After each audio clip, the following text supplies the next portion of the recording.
So it's a full moon tonight, so I can't go out on a date because me and my 12 friends are gonna go out into the woods and like dance on the full moon naked. Sorry. Catch me outside, how about that?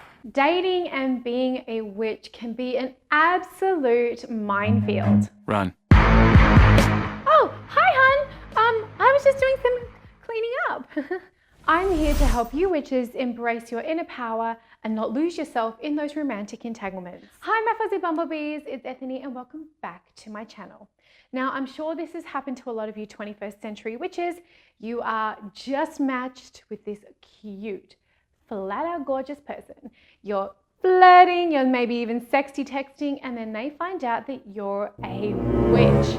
And if they don't go running, they have some terrible assumptions about the fact that you try to lure kids into your house of candy to boil them into a pie. So what do you do when you're a witch and they're a muggle?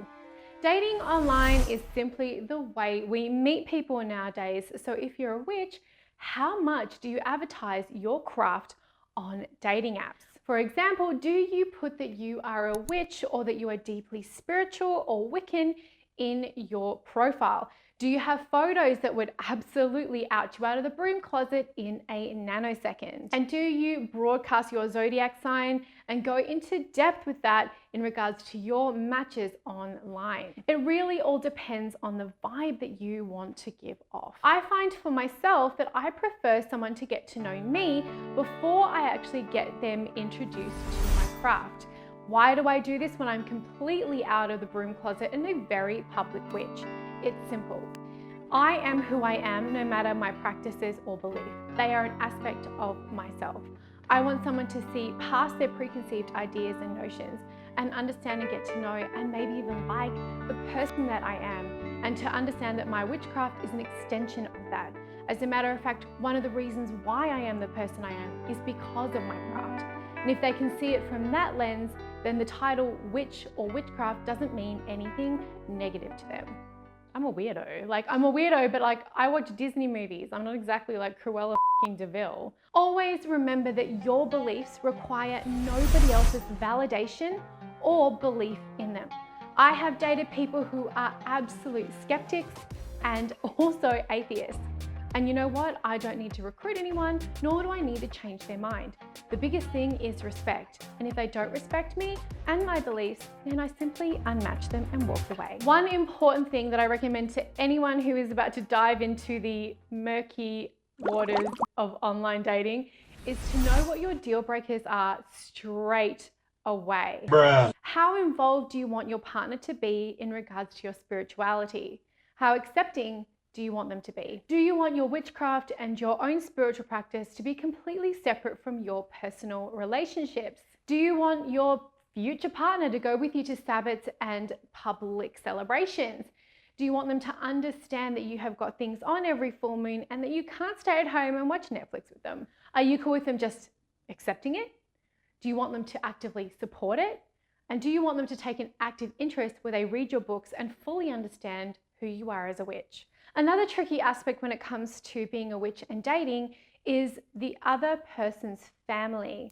Oh my God! Now, you might have found yourself someone who completely accepts the fact that you are a woman of the wild or a person of the wild ones, but their family are completely and super religious.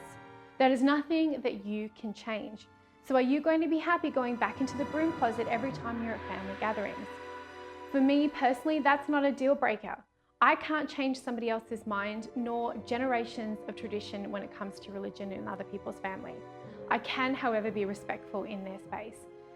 Again, me being respectful has got nothing to do with me disrespecting my gods, my goddesses, or my craft. And the final point in regards to your deal breakers on top of what your muggle or everyday deal breakers are, you have to know how big the craft is to your practice and how much you want it to be in your relationship. Because believe me, I know from experience, at some point, if they're not completely okay with it, it will become a problem. I'm gonna tell you a little story, folks, about one of my experiences finding a deal breaker early on. I had a very lovely couple of dates with a gentleman that I thought was very, very nice. And then I found out through several bumper stickers, I know, don't even get me started on bumper stickers. I was young.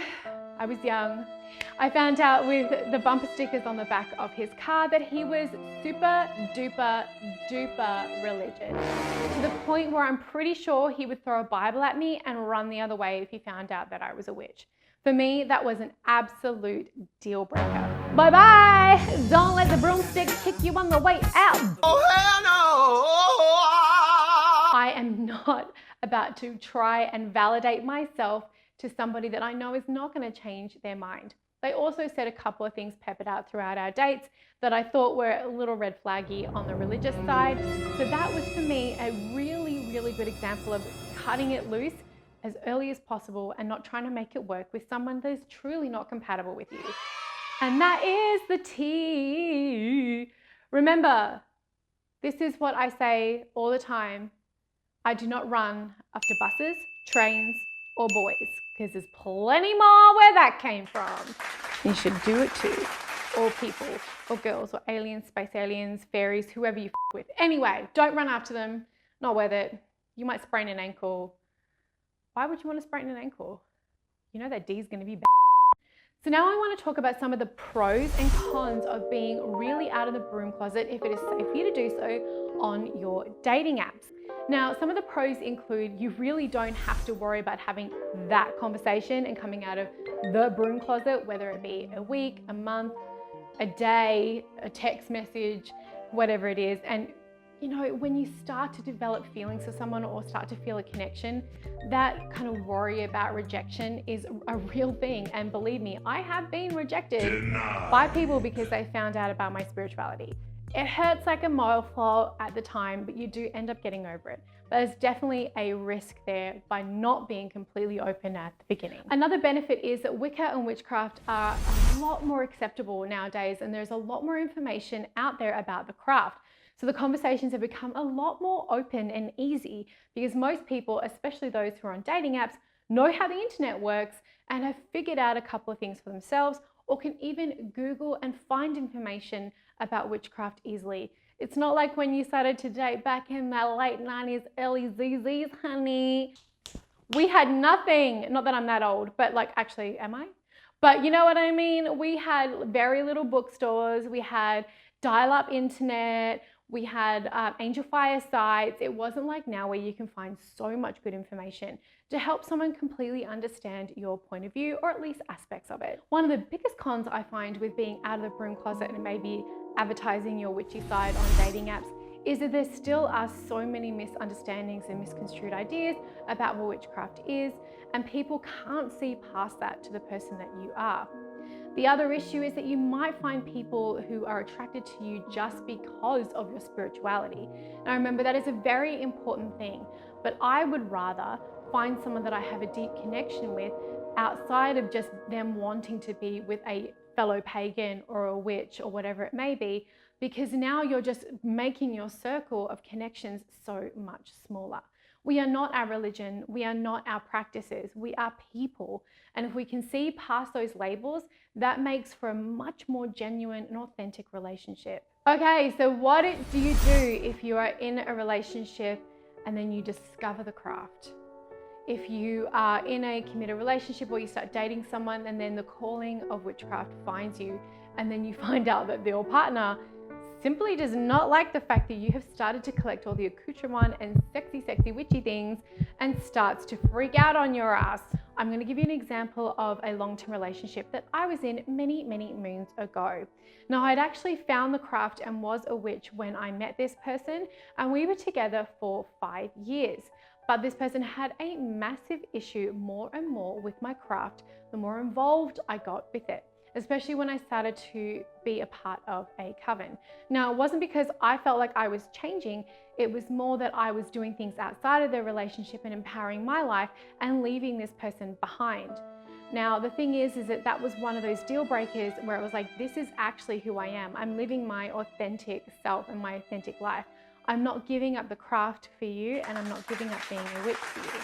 And unfortunately, we ended the relationship. Well, I ended the relationship.